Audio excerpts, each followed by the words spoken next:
الحمد لله رب العالمين، والصلاة والسلام على سيد المرسلين وعلى آله وأصحابه أجمعين. قال الله تبارك وتعالى في كلامه المجيد والفرقان الحميد: ويضع عنهم إصرهم والأغلال التي كانت عليهم. صدق الله العظيم وصدق رسوله النبي الكريم، ونحن على ذلك لمن الشاهدين والشاكرين، والحمد لله رب العالمين. محترم سامعین کرام، پچھلے 2 ہفتوں سے آزادی کے موقع کی چند باتیں، جن میں مقاصد اور جو آزادی کے علماء کرام تھے، جو حکمران مجاہدین تھے، ان کا تذکرہ، ان میں سے آزادی کی اہمیت کافی حد تک بیان ہو چکے ہیں، اور جو حکمران مجاہدین تھے ان کا بھی بیان ہوا۔ آج کے متعلق ارادہ یہ تھا کہ کچھ علماء کرام کا بھی تذکرہ ہو جائے۔ حقیقت تو یہ ہے کہ جنگ آزادی میں جتنے لوگ شریک تھے وہ مکمل ایک تاریخ ہے، اور بڑی تاریخ ہے، لمبی چوڑی، 200 سال پر محیط۔ جب پہلی مرتبہ گفتگو ہوئی تھی تو یہ بات بتایا تھا کہ دنیا یعنی ہندوستان کو 1857 سے آزادی کو شمار کرتے ہیں۔ 1857 سے لے کر 1947 میں آزادی ملی، تو یہ تقریباً 90 سال ہوئے، اور ہم جو شمار کرتے ہیں وہ 1757 سے، یعنی کہ 100 سال ادھر بھی۔ تو 200 سال کی تاریخ کو کسی ایک جمعے میں 20-25 منٹ کے بیان میں بیان کرنا بڑا ہی مشکل ہے۔ تو ہماری کوشش یہ تھی کہ مسلمانوں کے جن کردار کو بھلا دیا گیا ہے ان کو آپ کے سامنے رکھ دیا جائے، اور چونکہ انگریز جب اس ملک میں آئے تھے ان دنوں میں حکومت مسلمانوں کی تھی، تو حکمران بھی مسلمان، اور وہ آج کے جیسے مسلمان نہیں تھے۔ 200-300 سال پہلے جو مسلمان تھے، نہ تو وہ اتنے غافل تھے، نہ اتنے لاپرواہ تھے، اور نہ ہی ان کے پاس بگاڑ کے اتنے اسباب تھے جیسے آج موبائل، انٹرنیٹ وغیرہ آ گئے ہیں، اور ماحول ایک اتنا بیکار سا ہو گیا ہے کہ خود اپنے مسلمانوں کو دیکھ کر ہی بعض مرتبہ بڑی تکلیفیں ہوتی ہے، بڑا دل دکھتا ہے کہ مسلمان کہاں جا چکے ہیں۔ تو ان وقتوں میں جو حکمران بھی ہوا کرتے تھے وہ بھی ایماندار، مصلح اور تقوی والے ہوا کرتے تھے۔ انہوں نے بھی بڑی کوشش اور بڑی جد و جہد کی۔ ان میں سے چند کے نام میں بھی بیان کیا، اور جو بچوں نے آج پروگرام پیش کیا ہے انہوں نے ان میں سے کافی حد تک جو موٹے موٹے جن کا نام کہہ سکتے ہیں ان کو بیان کیا۔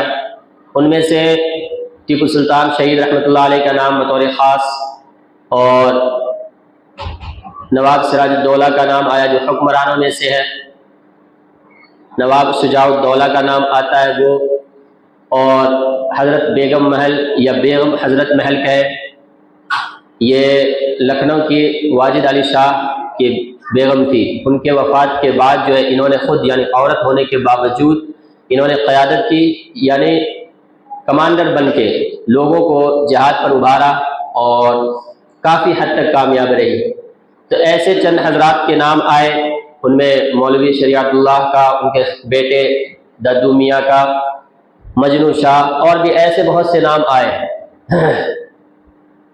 میں اس سے پہلے کے بیانات میں ایک خاص بات جس کو ادھورا چھوڑ کر چلا گیا تھا، اور میں اشارتاً بتایا تھا کہ موقع ملے گا تو اس پر گفتگو ہوگی، وہ ہے ہمارے علماء اکابرین۔ ان میں سب سے پہلا نام جن کا آتا ہے وہ ہے شاہ ولی اللہ محدث دہلوی رحمۃ اللہ علیہ۔ علم و فن میں اور علماء کرام کی کتابوں میں ان کی بڑی اہمیت ہے، بہت زیادہ، اتنی زیادہ کہ حدیث کی تعلیم کو ہندوستان میں لانے والے یہ سب سے پہلے کہے جاتے ہیں محدث، اس لیے ان کے نام کے ساتھ محدث آتا ہے۔ یہ پیدائشی طور پر تو یو پی فلک کے رہنے والے تھے، لیکن انہوں نے اپنا مقام دہلی کو بنا لیا تھا، اور دہلی میں رہائش اختیار کر لی تھی، اس لیے ان کے نام کے ساتھ دہلوی آتا ہے، شاہ ولی اللہ محدث دہلوی رحمۃ اللہ علیہ۔ ان کی تقریرات، تحریرات اور جو کتابیں ہیں، رسالے ہیں، ان سب میں مشترک طور پر یہ بات ملتی ہے، اور ان کی وفات 1766-67 میں ہے۔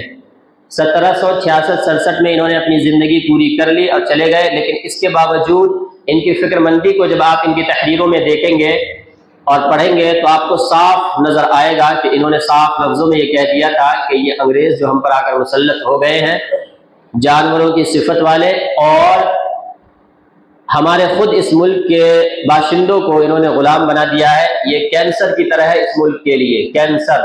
انہوں نے سرطان کا لفظ استعمال کیا ہے، چونکہ ان دنوں میں 250 سال پہلے جو اردو تھی وہ آج کے لیے بہت مشکل ہے، ان لوگوں کی اردو زبان بھی تھوڑی ہارڈ، اور چونکہ علماء تھے تو ان کی زبان میں فارسی عربی بہت زیادہ استعمال ہوا کرتی تھی۔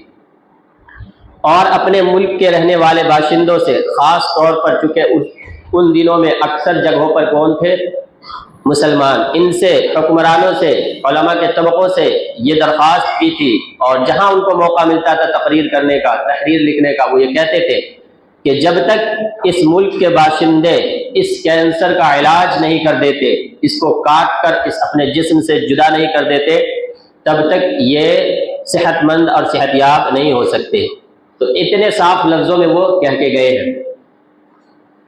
دنیا کو ان کا نام تک پتہ نہیں، یعنی ہم مسلمان ہیں تو ہم جانتے ہیں، اور ان کی پہچان بھی اس اعتبار سے ہے کہ انہوں نے علمی خدمات بہت کی بس، اور اس اعتبار سے ان کو کوئی نہیں جانتا کہ انہوں نے ملکی طور پر کتنے خدمات انجام دیے ہیں، بلکہ ان کی کتابوں میں اور ان کے لکھنے والے جنہوں نے ان کی حالات لکھی کہ انگریزوں کو بھی اس بات کا مکمل احساس تھا، وہ جو جانتے تھے، وہ بھی اردو، عربی اور مسلمانوں کی زبان سے واقف تھے۔ ان کی تحریر کو، تقریر کو پڑھ کر وہ سمجھ گئے تھے کہ کیا فضا بنانا چاہ رہے ہیں، ان پر جانی حملہ ہوا کئی مرتبہ، لیکن چونکہ ان کی عمر اتنی تھی، یہ 67 میں گزر گئے، 1767 میں۔ ان کے بعد جو نمایاں نام آتا ہے وہ سب سے پہلے ان کے بیٹوں کا نام، شاہ عبدالعزیز رحمۃ اللہ علیہ۔ انہوں نے جبھی انہی دنوں میں 1831 سے پہلے ان کا نام آتا ہے، شاہ عبدالعزیز۔ انہوں نے فتویٰ دیا تھا کہ یہ ہندوستان دارالحرب بن گیا ہے۔ دارالحرب کہتے ہیں دشمنوں کا ملک، یعنی یہاں کے جو باشندے ہیں یہ یہاں غلام ہیں، اور جس کی حکومت ہے وہ ہمارے دشمن ہے، اور یہ ملک دارالحرب ہے، تو ان سے ہمیں لڑنا، ان سے آزادی حاصل کرنا ضروری ہے۔ اور ان کے ساتھ ساتھ انہوں نے اور بھی بہت سارے فتاوے جو ان کے ضمن میں آتے ہیں وہ بیان کیے کہ انگریزوں سے خرید و فروخت کرنا، لین دین کرنا، ان کی فوج میں شامل ہونا، ان ساری چیزوں کو حرام قرار دیا تھا۔ اور ان کے ایک یہی بیٹے نہیں، ان کے ساتھ شاہ عبد القادر، 4 بیٹے تھے، جن چاروں، شاہ رفیع الدین، ان سب کو ان میں شریک کیا تھا، اور سب اپنے اپنے موقع سے، جن کو جہاں موقع ملتا تھا اس اعتبار سے باضابطہ پلان بنا کے یہ قیادت کرتے تھے، یعنی بادشاہوں کی طرح یا حکمرانوں کی طرح یہ جو ہے اکیلے نہیں ہوتے تھے، کسی ایک پوری بستی کو تیار کرتے تھے، کوئی ایک پورے شہر کو تیار کرتے تھے، پورے ملک کا دورہ کر کے ہر جگہ جا کے تقریر و تحریر کے ذریعے لوگوں کو جگایا کرتے تھے۔ تو یہ ان کا دور تھا اکابرین میں سے۔ انہوں نے جو فضا بنائی تھی، ان کے بنائے گئے فضا سے، اور جب غیروں کو اس بات کا احساس ہو گیا تھا، انہوں نے خاص طور پر مولانا مدنی رحمۃ اللہ علیہ، جو اسعد مدنی ہے، محمود مدنی رحمۃ اللہ علیہ کے، محمود مدنی صاحب رحمۃ اللہ علیہ جو ہے، ان کے والد صاحب، ان کا بیان آج بھی میں سن کے آیا یوٹیوب پہ، پرانا ہے چونکہ اسعد مدنی صاحب رحمۃ اللہ علیہ یہ ارشد مدنی کے بڑے بھائی ہیں، تو یہ بہت پہلے گزر چکے ہیں۔ انگریزوں نے خاص طور پر مسلمانوں کو مارنے کا حکم دیا تھا، علماء کو مارنے کا حکم دیا تھا۔ ان کی پہچان بتائی کیا؟ داڑھی، ٹوپی، کرتا پاجامہ، 2-4 نہیں بلکہ لاکھوں کو قتل کیا جاتا تھا۔ اور خود اس ویڈیو میں جو مولانا محمود صاحب اس کی تشریح کر رہے ہیں اور مولانا اسعد صاحب بیان کر رہے ہیں کہ یہ حالت آ گئی تھی مسلمانوں پر کہ مسلمانوں کو لاش جو ہے ان کے جنازہ پڑھانے کے لیے ایک آدمی اپنی لاش کو لے کر 10 بستیوں کو گھوم جاتے تھے اور مولانا نہیں ملتے تھے۔ اور وہ وجہ کیا ہوتی تھی؟ کیونکہ عالم اور مولانا جو اس وقت کے علماء تھے وہ جہاں جاتے تھے وہ تنہا نہیں لڑتے تھے، یہ لوگ بذات خود بھی لڑے ہیں۔ آپ شاملی کا وہ پڑھیں، تاریخ شاملی کی، تھانہ بھون کی تاریخ پڑھیں، سہارنپور کی تاریخ پڑھیں، منظم طریقے پر حاجی امداد اللہ مہاجر مکی رحمۃ اللہ علیہ، اور جو ہمارے اکابرین کہلاتے ہیں جنہوں نے دارالعلوم کا قیام رکھا، مولانا قاسم نانوتوی، مفتی رشید احمد گنگوئی، مفتی رشید احمد گنگوئی کے نام پر دارالعلوم کے احاطے میں مسجد رشید بنایا گیا، بہت ہی خوبصورت مسجد ہے، جو لوگ جاتے ہیں وہاں دیکھتے ہیں وہ بھول نہیں پاتے اس مسجد کے خوبصورتی کو۔ اور ان کے ساتھ اور بھی حضرات تھے ان دنوں میں، ان سب نے بذات خود یعنی اپنے طور پر تلوار ہتھیار لے کر انگریزوں سے لڑتے بھی تھے اور حکمرانی یعنی قیادت بھی سنبھالتے تھے، ملک میں فضا بھی بناتے تھے، بستیوں میں لوگوں کا مزاج بھی بناتے تھے۔ اس وجہ سے انگریزوں نے خاص طور پر ان کو کہا تھا کہ علماء کو چن چن کر ان کو قتل کیا جائے، اور پھر یہ حالت آئی تھی کہ ڈھونڈنے سے جنازے کی نماز پڑھانے والا کوئی نہیں ملتا تھا۔ دوسری جگہ مولانا قاسم نانوتوی کا ایک اقتباس یعنی ان کی تحریروں کا اقتباس پیش کیا گیا ہے، جن میں وہ صاف صاف بتاتے ہیں کہ دارالعلوم کا قیام ہم نے صرف دینی تعلیم و تدریس کے لیے نہیں رکھا، دارالعلوم کو اس لیے بنایا گیا تھا کہ یہاں سے وہ علماء تیار ہو جو ہر میدان میں رئیس بن کر قیادت سنبھالے، اور ایک ایک عالم، ایک ایک بستی، ایک ایک شہر کو سنبھال کر انگریزوں کے خلاف لڑے۔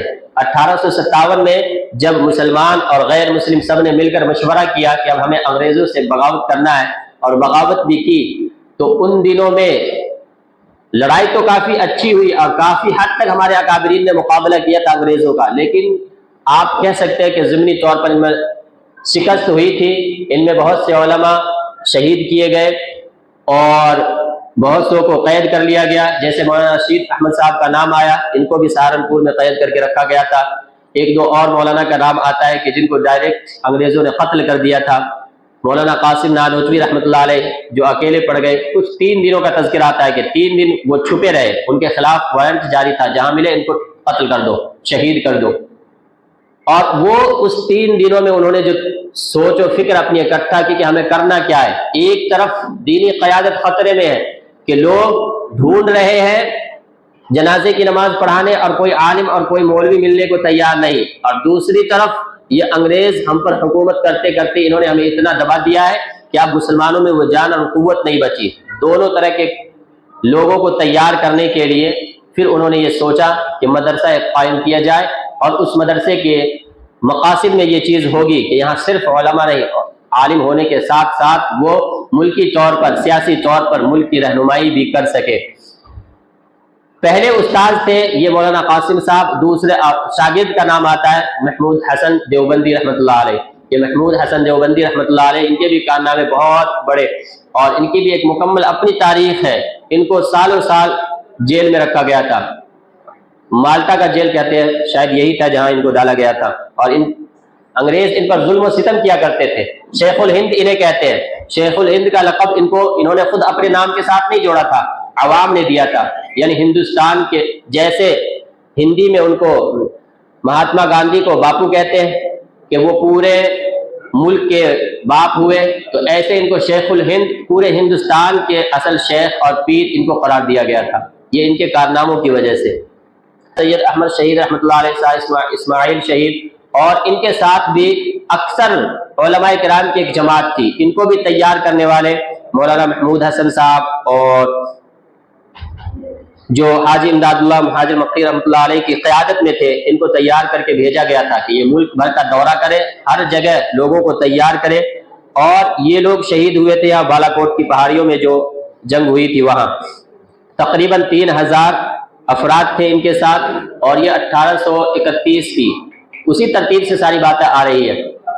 تو یہ لوگ وہاں شہید ہو گئے، چونکہ ان کی تعداد تقریباً 30,000 تھی اور یہ لوگ 3000 تقریباً تھے بس۔ 1857 میں شاملی، تھانہ بھون اور یہ ضلع مظفر نگر کے میدان میں علماء دیوبند نے انگریزوں سے باقاعدہ جنگ کی، جس کے امیر حاجی امداد اللہ مہاجر مکی رحمۃ اللہ علیہ مقرر ہوئے، اور اس کی قیادت مولانا رشید احمد گنگوئی رحمۃ اللہ علیہ، مولانا قاسم نانوتوی، مولانا منیر نانوتوی رحمۃ اللہ علیہ تھے۔ اس جنگ میں حافظ ضامن شہید رحمۃ اللہ علیہ شہید ہوئے۔ مولانا قاسم نانوتوی رحمۃ اللہ علیہ انگریزوں کی گولی لگ کر زخمی ہوئے۔ انگریزوں کی حکومت کی طرف سے آپ کے نام وارنٹ جاری ہوا، لیکن گرفتار نہ ہو سکے، اور مولانا رشید احمد گنگوئی رحمۃ اللہ علیہ کو گرفتار کر لیا گیا، سہارنپور کے قید خانے میں رکھا گیا، پھر کچھ دن کال کوٹری میں رکھ کر مظفر نگر کے قید خانے میں منتقل کیا گیا۔ 6 مہینے تک آپ کو قید و بند کی مصیبتیں جھیلنی پڑی۔ 1857 کی جنگ میں بظاہر شکست ہوئی، یعنی مسلمان جو تھے اور یہ علماء کرام کی کوشش جو تھی، یہ انگریزوں کے سامنے بظاہر یعنی ظاہری شکل و صورت کے اعتبار سے تو یہ شکست کھائے تھے، مگر یہ شکست نہیں بلکہ فتح تھی۔ 1857 کی جنگ آزادی کی ناکامی کے بعد انگریزوں نے اسلام پر حملہ شروع کیا۔ ملک کے ساتھ ساتھ اب اسلام اور مسلمانوں کو چن چن کر قتل کرنا انہوں نے شروع کیا تھا۔ اسلامی عقائد، اسلامی فکر اور اسلامی تہذیب کو ہندوستان سے ختم کرنے کا فیصلہ کیا۔ یہاں سے انگریزوں کا زوال شروع ہوا۔ حکومت برطانیہ کا لارڈ میکالے جب وائس رائے بن کر آیا تو اس نے مغربی تہذیب اور مغربی فکر، نصرانی عقائد قائم کرنے کا ایک پروگرام بنایا۔ اس نے کہا کہ میں ایک ایسا نظام تعلیم وضع کروں گا جس سے ہندوستانی مسلمان کا جسم تو کالا ہوگا مگر دماغ گورا، یعنی انگریز کی طرح سوچے گا، انگریز کی سوچ۔ یہ جبھی سے چل رہا ہے، آج بھی ہم اس میں پھنسے ہوئے، آج بھی ہم اس سے باہر نہیں نکل پائے۔ جو سرکاری لیول پر اسکول ہے، کالجز ہے، یہاں جو سلیبس اور جو نصاب پڑھایا جاتا ہے وہ ان میں بہت سی چیزیں ایسی ہیں جو اسلامی نظریات اور افکار سے ٹکراتی ہے، لیکن ہم مجبور ہیں، ہم پھر بھی اپنے بچوں کو انہی اسکولوں اور کالجوں کے اندر تعلیم دینے پر مجبور ہیں۔ تو یہ طریقہ ان لوگوں نے اپنایا تھا کہ اسکولوں کالجوں میں اور محلے، معاشرے، گاؤں، سماج میں ایک ایسا ماحول ہم بنائیں گے کہ یہاں کے لوگ دیکھنے میں تو شکل و صورت کے اعتبار سے تو ہندوستانی ہوں گے، لیکن اس کی سوچ و فکر بالکل بعین ہی وہی ہوگی جو ہماری سوچ و فکر ہوگی۔ اور جب یہ لوگ ایسے ہو جائیں گے تو پھر ہم جو ہندوستان پر حکومت کر رہے ہیں اس میں یہ رکاوٹ نہیں بنیں گے۔ 1857 کی جنگ آزادی میں علماء کرام نے باقاعدہ جنگ میں حصہ لیا۔ اس جنگ کے لیے علماء کرام عوام کو جہاد کی ترغیب دلانے کے لیے ملک کے طول و عرض میں وعظ و تقریر کا بازار گرم کر دیا اور جہاد پر ابھارنے کا فریضہ انجام دیا۔ نیز ایک متفقہ فتویٰ جاری کر کے انگریزوں سے جہاد کو فرض عین قرار دیا۔ اس فتوے نے جلتے پر تیل کا کام کیا اور پورے ملک میں آزادی کی آگ بھڑک اٹھی۔ 1857 کی جنگ آزادی مختلف وجوہ اسباب کی بنا پر ناکام رہی اور آزادی کے متوالوں پر ہولناک مظالم کے پہاڑ توڑے ڈالے گئے۔ ان میں مسلمان اور بطور خاص علماء انگریزوں کی مشق ستم کا نشانہ بنے رہے، اس لیے کہ انہوں نے حکومت مسلمانوں سے چھینی تھی اور علماء کرام نے ان کے خلاف فتویٰ دے کر جہاد کا اعلان عام کر دیا تھا۔ چنانچہ 1857 سے 14 برس پہلے ہی گورنر جنرل ہند نے یہ کہہ دیا تھا کہ مسلمان بنیادی طور پر ہمارے مخالف ہیں۔ اس جنگ میں 2 لاکھ مسلمانوں کو شہید کیا گیا، جن میں 51,500 علماء کرام تھے۔ انگریز علماء کے اتنے دشمن تھے کہ داڑھی اور لمبے کرتے والوں کو دیکھتے ہی پھانسی دے دیتے تھے۔ ایڈورڈ ٹامسن نے شہادت دی ہے کہ صرف دہلی میں 500 علماء کو پھانسی دی گئی۔ پوری دہلی کو مقتل میں تبدیل کر دیا گیا۔ مقتل جہاں قتل کیا جاتا ہے، آج کے طور حساب سے ہم کہہ سکتے ہیں شمشان میں بدل دیا گیا۔ مرزا غالب کی زبان میں چوک جس کو کہیں وہ مقتل ہے، گھر نمونہ بنا ہے زندہ کا۔ چونکہ مسلمان اور خاص طور پر وہ لوگ کہ جن کے دلوں میں آزادی کی فکر تھی وہ اپنے گھروں میں قید ہو رہنے پر مجبور تھے، باہر نکلتے ہی ان کو گولی مارنے کا حکم تھا، باہر نکلتے ہی ان کو پکڑ لیا جاتا تھا۔ تو اسی کو مرزا غالب بیان کر رہے ہیں، گھر نمونہ بنا ہے زندہ کا، شہر دلی کا ذرہ ذرہ خاک تشنہ خون ہے ہر مسلمان کا۔ یعنی میں یہ بتانا چاہ رہا ہوں آپ لوگوں کو کہ دنیا اگرچہ یہ کہنا چاہتی ہے کہ اس ملک میں ہمارا حصہ نہیں، لیکن آپ تاریخ پڑھیں گے تو آپ کو پتہ چلے گا کہ یہ لوگ برائے نام تھے، اور برائے نام ہی نہیں، آج ہی میں مولانا اشرف علی تھانوی رحمۃ اللہ علیہ کی کتاب سے یہ پڑھ کے آیا ہوں کہ خاص طور پر یہ لوگ جہاں دیکھتے تھے کہ مسلمانوں کو شکست ہونی ہے اور یہ ان کے ساتھ ہوتے تھے، یہ بھاگ جاتے تھے، مسلمانوں کو مرتا کرتا چھوڑ جاتے تھے۔ ایک واقعہ نہیں، ایسے کئی واقعے، کئی ایسے موقع پہ انہوں نے ایسا کیا ہے، لیکن آج وہ وقت آ گیا ہے، ہم نے اپنی لاپرواہیوں کی وجہ سے یہ حالت پیدا کر دی کہ ہم خود آج غلام بننے پر مجبور ہو رہے ہیں اور ہم سے ہمارے حقوق چھینے جا رہے ہیں۔ دہلی، کلکتہ، لاہور، بمبئی، پٹنہ، امبالہ، الہ آباد، لکھنؤ، سہارنپور، شاملی اور ملک کے چپے چپے میں مسلمان اور دیگر مظلوم ہندوستانیوں کی لاشیں نظر آ رہی تھی۔ علماء کرام کو زندہ خنجیر کی خالوں میں سی دیا جاتا، پھر نظر آتش کر دیا جاتا تھا۔ کبھی ان کے بدن پر خنزیر کی چربی مل دی جاتی تھی، پھر زندہ جلایا جاتا تھا۔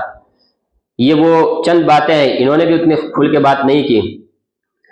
1884 میں انڈین نیشنل کانگریس کا پہلا اجلاس منعقد ہوا، جس میں بعض ممتاز اہل علم اور اہل فکر مسلمان بھی شریک تھے، اور اس کا قیام 1885 عیسوی میں عمل میں آیا۔ اس کے بانیوں میں مسلمان بھی شامل تھے جن کے نام بدر الدین طیب جی اور رحمت اللہ سیانی تھے۔ کانگریس کا چوتھا اجلاس 1887 میں مدراس میں ہوا، جس کی صدارت بدر الدین طیب جی نے کی۔ تحریک ریشمی رومال، یہ بھی ایک خاص ٹکڑا ہے آزادی کے بیان میں کہ محمود حسن دیوبندی رحمۃ اللہ علیہ نے ریشمی رومال کی تحریک چلائی تھی، اور یہ ریشمی رومال کی تحریک بھی بہت لمبی تاریخ ہے۔ اس میں انہوں نے کوشش کی تھی کہ ملک کے اندر، پورے ملک میں ایک تو آزادی کی لہر پیدا کی جائے، سب کے اندر وہ فکر اور وہ شوق و ذوق پیدا کیا جائے کہ لوگ آزادی کے لیے لڑے، اور ساتھ میں یہ بات بھی تھی کہ باہر سے جہاں کہیں سے ہمیں مدد مل سکتی ہے، ترکی والے ہیں، جرمنی والے ہیں، چین والے ہیں، ان سب سے مل کر ان کے خلاف جنگ کرنے پر ابھارا جائے کہ ہندوستان کے اندر جو انگریز قابض ہے ان کو ختم کیا جائے۔ تو وہ ایک رومال کے اوپر چند باتیں لکھی گئی تھی، لیکن کامیاب نہیں ہو سکے، انگریزوں کے پکڑ میں آ گئے تھے۔ 1912 میں ریشمی رومال تحریک کی ابتدا ہوئی، جس کے بانی فرزند اول دارالعلوم دیوبند تھے، جن کو دنیا شیخ الہند حضرت مولانا محمود حسن دیوبندی رحمۃ اللہ علیہ کے نام سے جانتی ہے۔ بقول مفکر اسلام حضرت مولانا سید ابو الحسن علی ندوی رحمۃ اللہ علیہ، آپ شیخ الہند انگریزی حکومت اور اقتدار کے سخت ترین مخالف تھے۔ سلطان ٹیپو کے بعد انگریزوں کا ایسا دشمن اور مخالف پھر دیکھنے میں کبھی نہیں آیا۔ اس تحریک میں اہم رول آپ کے شاگرد مولانا عبید اللہ سندھی رحمۃ اللہ علیہ نے ادا کیا۔ افغانستان کی حکومت کو مدد کے لیے تیار کرنا اور انگریزوں کے خلاف رائے عامہ بنانا، یہ کام مولانا عبید اللہ سندھی رحمۃ اللہ علیہ کا مشن تھا۔ شیخ الہند رحمۃ اللہ علیہ کے نمائندے ملک کے اندر اور ملک کے باہر سرگرم اور فعال تھے۔ افغانستان اور حجاز کے اندر قاصد کا کام کر رہے تھے۔ حجاز عربی ممالک، یہاں تک لوگ پہنچے تھے مدد کے لیے۔ خلافت عثمانیہ کے ذمہ داروں سے مثلا انور پاشا وغیرہ سے رابطہ کرنے کی کوشش کی۔ ترکی جانے کا شیخ الہند نے خود عزم مصمم کر لیا تھا۔ اس مقصد کے لیے پہلے وہ حجاز تشریف لے گئے اور وہاں تقریباً 2 سال قیام رہا۔ اس اثنا میں 2 حج کیے۔ مکہ مکرمہ پہنچ کر حجاز میں مقیم ترک گورنر غالب پاشا سے ملاقاتیں کی اور ترکی کے وزیر جنگ انور پاشا سے بھی ملاقاتیں کی، جو ان دنوں مدینہ آئے ہوئے تھے۔ انہیں ہندوستان کی صورتحال سے آگاہ کیا اور اپنے منصوبہ سے واقف کرایا۔ ان دونوں نے شیخ الہند رحمۃ اللہ علیہ کے خیالات سے اتفاق کرتے ہوئے ان کے منصوبے کی تائید کی اور برطانوی حکومت کے خلاف اپنے اور اپنی حکومت کے تعاون کا یقین دلایا۔ مولانا عبید اللہ سندھی رحمۃ اللہ علیہ کا کابل سے ریشمی رومال پر جو رازدارانہ خطوط شیخ الہند مولانا محمود حسن دیوبندی کو مکہ مکرمہ روانہ کیے تھے، ان کو حکومت برطانیہ کے لوگوں نے پکڑ لیا۔ یہی شیخ الہند رحمۃ اللہ علیہ کی گرفتاری کا سبب بنی اور پورے منصوبے پر پانی پھر گیا۔ 1916 میں شریف حسین کی حکومت نے ان کو مدینہ منورہ میں گرفتار کر کے انگریزی حکومت کے حوالے کر دیا۔ شریف حسین نے خلافت عثمانیہ کے خلاف بغاوت اور غداری کی تھی۔ وہ برطانوی حکومت کا وفادار دوست تھا اور خلافت عثمانیہ اور مسلمانوں کی تحریک آزادی کا شدید مخالف تھا۔ 1917 میں شیخ الہند رحمۃ اللہ علیہ اور ان کے ساتھ بحیرہ روم میں واقع جزیرہ مالٹا جلاوطن کیا گیا۔ مولانا حسین احمد مدنی رحمۃ اللہ علیہ، یہ مولانا ارشد مدنی، مولانا اسعد مدنی کے والد ہے، اور آج جو مولانا محمود مدنی صاحب ہے جمعیت کے صدر بنے ہوئے، ان کے دادا ہوں گے۔ یہ مولانا حسین احمد مدنی رحمۃ اللہ علیہ محمود حسن دیوبندی کے شاگرد ہیں اور ان کے ساتھ یہ بھی جیل میں گئے تھے۔ مولانا عزیز گل پیشاوری رحمۃ اللہ علیہ، مولانا حکیم نصرت حسین رحمۃ اللہ علیہ، مولانا وحید احمد رحمۃ اللہ علیہ وغیرہ ہم نے مدت و اپنے استاد شیخ الہند کے ساتھ مالٹا کے قید خانے میں سختیاں برداشت کی۔ مالٹا کے قید خانے میں انگریزوں نے شیخ الہند رحمۃ اللہ علیہ کے ساتھ ظالمانہ برتاؤ کیا، سخت سے سخت سزائیں دی جاتی۔ 1919 میں جمعیت علماء ہند کا قیام عمل میں آیا۔ جمعیت جس کے صدر آج 2 ٹکڑوں میں بٹی ہوئی ہے، ایک مولانا ارشد مدنی صاحب ہے، ایک محمود مدنی صاحب ہے۔ یہ جمعیت 1919 میں قائم کیا گیا تھا اور اس کا بھی اصل مقصد علماء کرام کی نگرانی میں ملک کی قیادت اور آزاد کرانا، یہی مقصد تھا، جس کا بنیادی مقصد وطن کی آزادی تھا۔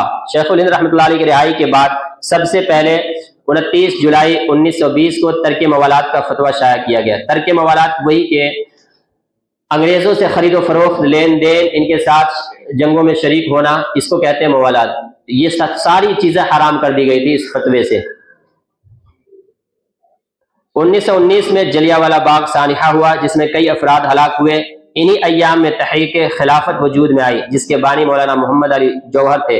اس تحریک سے ہندو مسلم اتحاد عمل میں آیا۔ گاندھی جی، علی برادران، مولانا محمد علی جوہر اور مولانا شوکت علی اور مسلم رہنماؤں کے ساتھ ملک گیر دورہ کیا، یعنی یہ مہاتما گاندھی ہے اور ان کے ساتھ اور بھی کئی حضرات ہیں، ان سب کو چونکہ متحد کر لیا گیا تھا، یہ سب متحد ہو کر ملک کے الگ الگ حصوں میں جا کر اور لوگوں کو ابھارنے کا کام کرتے تھے۔ 1920 میں گاندھی جی اور مولانا ابوالکلام آزاد نے غیر ملکی مال کے بائیکاٹ اور نان کوآپریشن یعنی ترک موالات کی تجویز پیش کی۔ یہ بہت کارگر ہتھیار تھا جو اس جنگ آزادی اور قومی جد و جہد میں استعمال کیا گیا۔ انگریزی حکومت کا اس کا پورا نوٹس لینے پر مجبور ہوئی اور اس کا خطرہ پیدا ہوا کہ پورا ملک نظامی یعنی ملک کا پورا نظام مفلوج ہو جائے، کیونکہ انہوں نے بائیکاٹ کیا تھا۔ ہم نے جب آپ حضرات سے یا بہت سے لوگوں نے کہا کہ فلسطینیوں کے حق میں اسرائیلی پروڈکٹ کا بائیکاٹ کیا جائے تو لوگوں کو احساس نہیں ہوتا ہے کہ اس سے کیا نقصان ہوتا ہے، لیکن اس کا نقصان بہت زیادہ ہوتا ہے۔ اور ان دنوں میں ایسا نقصان ہوا تھا انگریزوں کو کہ پورا نظام درہم برہم ہونے پر آ گیا۔ جو انگریزوں کے انتظام کے تحت مختلف جگہوں پر فوجی تھے، جو حکمراں تھے، ان کو پیسے دینے اور ان کو جو ان کی تنخواہ دینے تک کے پیسے نہیں بچے، یہ حالت پیدا ہو گئی تھی۔ یہ چند نام جو ان میں بھی خاص تھے بتا دیا۔ اللہ تعالیٰ نے موقع دیا کبھی اور اس پر گفتگو ہوگی۔ وقت چونکہ ہمارے پاس بہت کم ہوتا ہے، اس لیے خاص باتیں ہی ہو پاتی ہے، عمومی گفتگو نہیں ہو پاتی۔ اللہ تعالیٰ سمجھنے کی توفیق دے۔ سنت پڑھ لیجیے آپ حضرات۔